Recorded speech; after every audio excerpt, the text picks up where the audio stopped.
Eto na, umambad na kayo dito.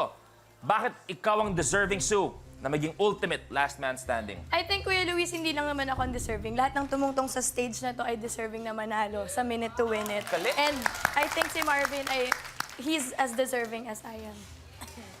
Claim ko na po. Claim mo na. Claim it, Marvin. Okay na. Pero sabi ko nga, may isa pang issue na kailangan pag-usapan dito. Kung sakasakali man na, Marvin, pwede bang atras muna ng konti? Sue, konti atras din. Ang usapan naman ngayon ay kung sino ang deserving maging co-host ko sa Minute to Win It. Kaya tawagin natin dalawang nangangarap, Negi and Chad Kinis. May tension. So, Negi, Chad, bakit kayong karapat-dapat kong piliin? Idadaan ba natin to sa ano? Siyempre, Kuya Luis, hindi natin ito pwede idaan sa aktingan kasi pantay naman kami sa aktingan eh. Sa pagandahan, hindi rin. Kasi wala namang maganda sa atin. So, ayun. Suntukan! Suntukan! Huwag sa suntukan kasi kahit tamaan ko ito, wala yung pasa eh. Wow! Coming from you! Nakakaya naman sa'yo taong hollow blocks. Ganito na lang, Kuya Luis. Patunayan na lang sa amin kung sino talaga ang tunay na matalino. Sige. Tama. Sa pagiging host, kailangan may talino. Anong gagawin natin? Magtatanungan kami. Okay, maganda to. Sige, Magtanong ka. hindi na kita tatanungin ng academics. Kasi alam ko namang medyo mahina ang utak mo eh. Alam ko ang utak mo 1 gig lang. Wow! 1 gig lang. Ba't di mo ko subukan O sige, Okay. situational. Halimbawa, naglalakad ka sa eskinita. Lakad, naglalakad ka sa eskinita. O, di mo, bobo yan, o. Di mo, sumunod ka agad eh. Siyempre, Eskinita, pwedeng lakaran yun. Sige, naglalakad ka. Nakakita ka ng 1,000 tsaka 500. Alin ang pipiliin mo? Siyempre, 1,000. Eh, pwede naman pareho, di ba? Sige. Sige. Sige, eto. May 5 tao. Binaril ko yung isa, ilan ang natira? 4. Siyempre, walang natira. Bakit? Binaril niya isa, hindi ka patatakbo. Pwede! Meron pa! Meron pa! Ito. Anong isda ang nagiging bato?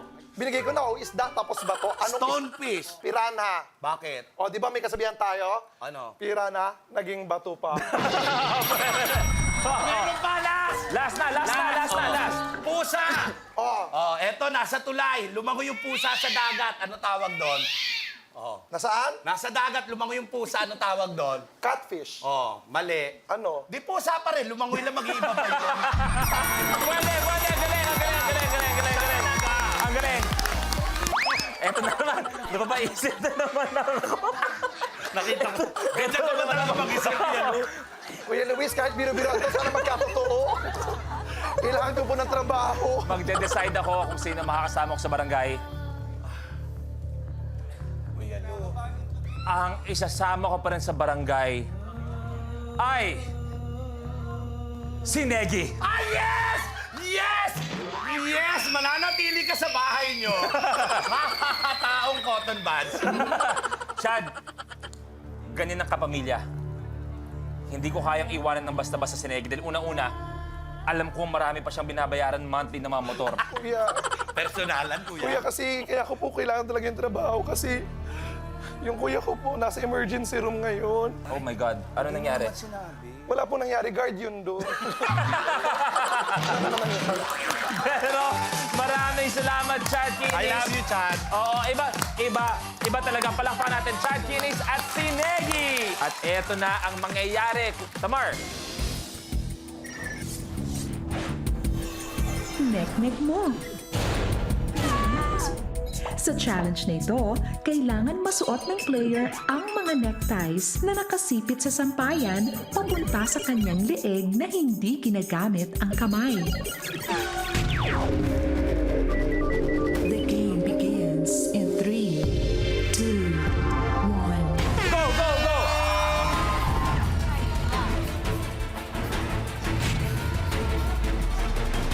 Si Sue may isa.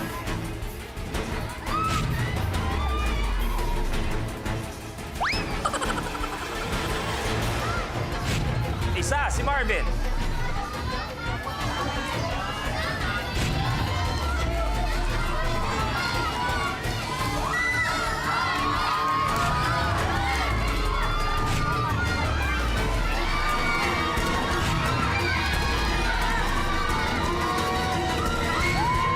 Tapos ang laban!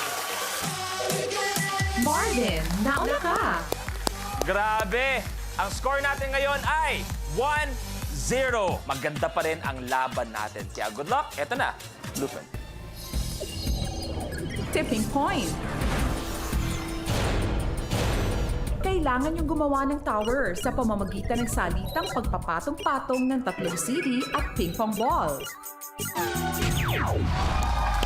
Tipping point tayo, 3 CD at 1 ping-pong ball. Ang sequence ng pag-stack, 5 levels ng ping-pong ball ang kailangan magpapatong-patong.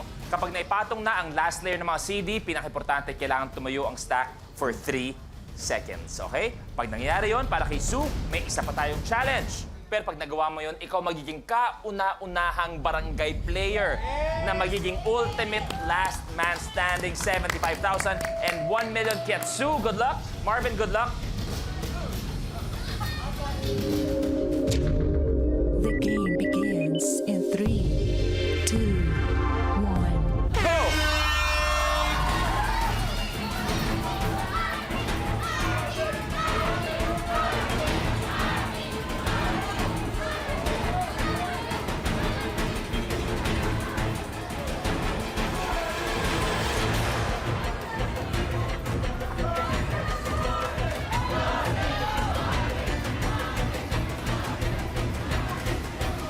Pangatlo na, si Sue.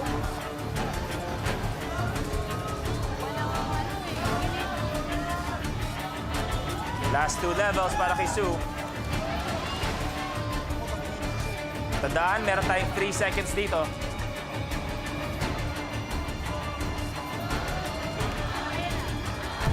Yun.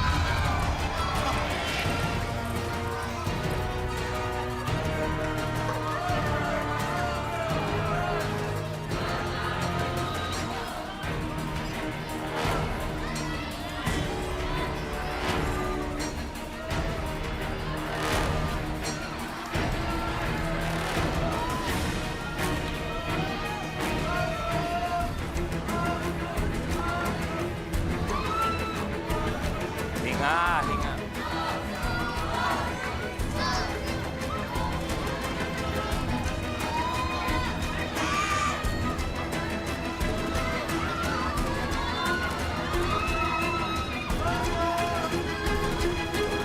Bubong na lang ang kailangan ni Sue. 3,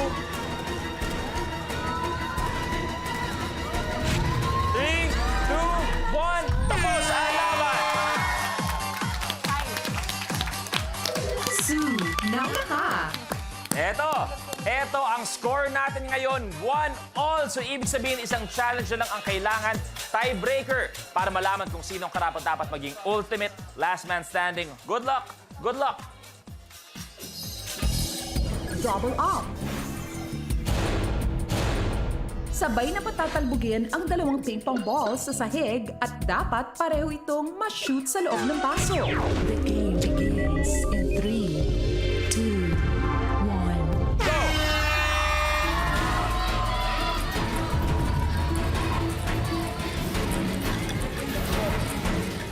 Sa! Tapos!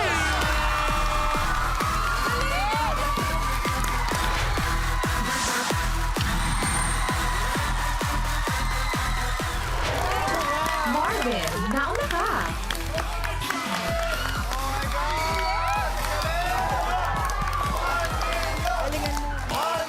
Ang final score natin ay 2-1! Eto na tayo. Bago tayo paalam, dali lang. Bago tayo magpaalam, si Sue may 50,000 pesos. Thank you very much. Pero, ang kauna-unahang kapamilya player mula sa barangay na naging ultimate last man standing at meron ng 90,000 pesos! Salamat po. At dahil doon, Marvin, ikaw ang maglalaro para sa 1 million pesos. Ready? Ready. Eto na ang ultimate challenge ni Marvin. Triple pong flop.